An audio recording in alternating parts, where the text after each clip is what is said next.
Sir David, morning. Morning, sir. Can you just tell us about your favourite book that you've been reading? My favourite book? Well, it goes back 5 years and it's a great book and everybody should have one on their bookshelf. What is it?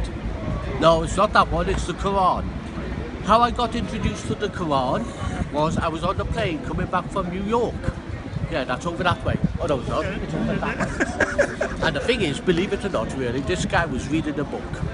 He left it on the seat when he got off the plane, like me. And you know what? I chased after this guy and said to him, "Hey, mister, you left your book." He said, "No, you keep it." I said, "Well, okay." So I kept it. And then I was waiting in the airport lounge in Heathrow. And what happened? I started to cry when I read the Quran. So I put the book down. I was happy. I was still the same. And then I picked it up again. I started to cry.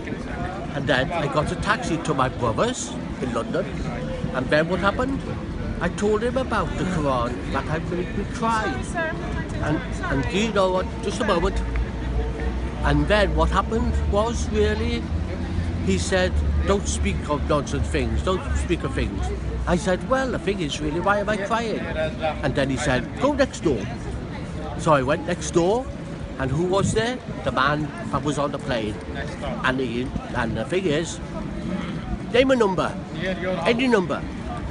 The thing is, I'm not selling that Quran for £20 million or £20,000. I read it twice a day, and not only that, I keep it under my pillow. And you also read it to people as well, don't you? I do, and I'm just going to go with that. And not only that, as an activity coordinator working with people with dementia, I read it to them.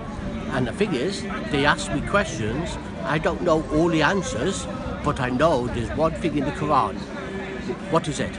Truth. And if you was lost in the desert, or you was lost somewhere in town, you'd ask somebody away. What's the Quran? It's a map for life.